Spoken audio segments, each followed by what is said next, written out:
حقایقی باور نکردنی در مورد برزیل که باور نمی‌کنیم. همه ما برزیل رو با فوتبال و کارناوال‌های رقصش میشناسیم.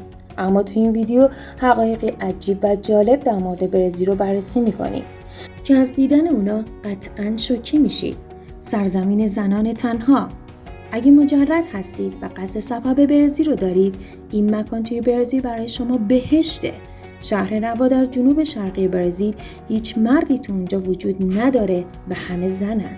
زنان این شهر به زیباترین زنان برزیل مشهورن. تو این شهر بیش از 1000 زن مجرد وجود داره. تمام کارهای شهر خود زنا به دوش میکشن.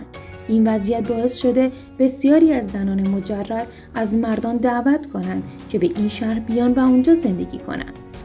امروز این شهر به عنوان یک مکان تفریحی توریستی به شمار میره. این شهر به عنوان شهری که بیشترین پیرزن‌های مجرد تو دنیا توی اون وجود داره، تو کتاب گینس در حال ثبت شدنه.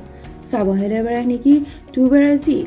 سواحلی وجود داره که مردم فقط باید برای ورود به اونجا لباساشون رو در بیارن. البته احترام به حریم خصوصی و بدون رضایت دیگران عکس و فیلم نگرفتن از مهمترین قوانین تو این شهره. مردم هم با این قوانین هیچ مشکلی ندارن. حلقه کردن انگشت تو برزیل ممنوعه. تو بسیاری از کشورها انگشت وسط یه جور فحش به حساب میاد. اما تو برزیل حلقه کردن دست یه جور فحشه و اون رو یک ژست مبتذل و ناپسند میدونن، چون این نماد حکم همون انگشت وسط رو داره.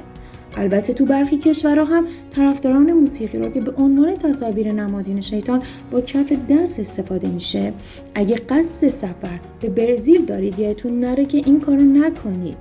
رفتن به جزیره مار ممنوعه. تو برزیل یه جزیره وجود داره به نام جزیره مار که اونجا زیستگاه سمی‌ترین مارها تو جهانه و یکی از خطرناکترین سرزمین‌های جهان هم به شمار میره. ابعاد این جزیره 43,000 متر مربع و متوسط 5 مار تو هر متر مربع میتونید پیدا کنید. هیچ شکارچی ماری جرأت نزدیک شدن به اونجا رو نداره و مارها به طور غیر قابل کنترلی تولید مثل میکنن.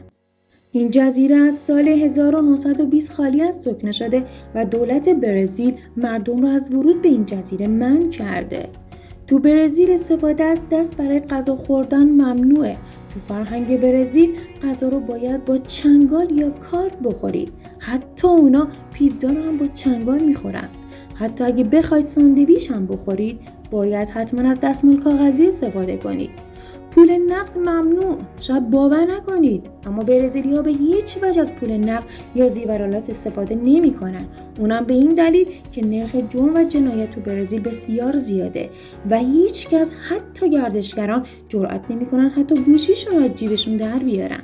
بیشترین نرخ سرقت موبایل و زیورالات را میتونید توی برزیل ببینید. ورود به محله‌های فقیرنشین ممنوعه.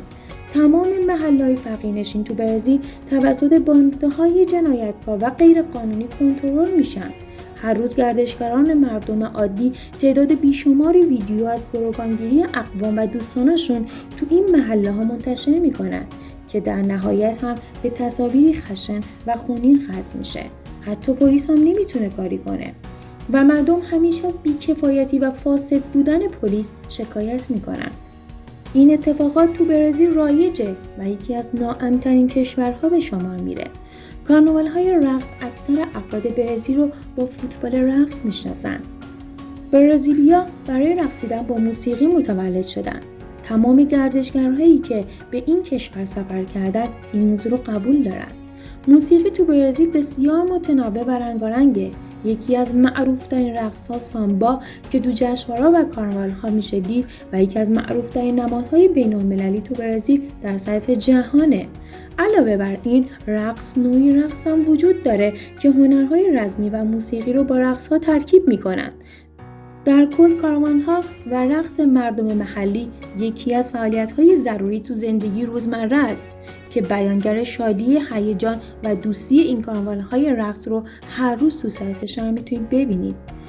موج پروکا به نظر میرسه طبیعت به این کشور جنوبی توجه زیادی داره. مثل جنگل آمازون و جزیره مار. یک پدیده عجیب و غریب هم تو این کشور وجود داره به اسم موج پروکا که فقط هر 2 سال یک بار تو نیمه‌های ماه فوریه و مارس ظاهر میشه. یک موج حدود 10 متری که همه چیز تو مسیرش از بین میبره. این موج طولانی ترین موج روی زمینه. این موج توسط برزیلی ها پروکا نامیده و از جزر و مد تو اقیانوس اطلس شروع میشه. هر موج حدود 30 دقیقه ادامه داره و بسیاری از افرادی که به موج سواری علاقه‌مندند با وجود این خطرات باز هم این مکان را برای انتخاب میکنند.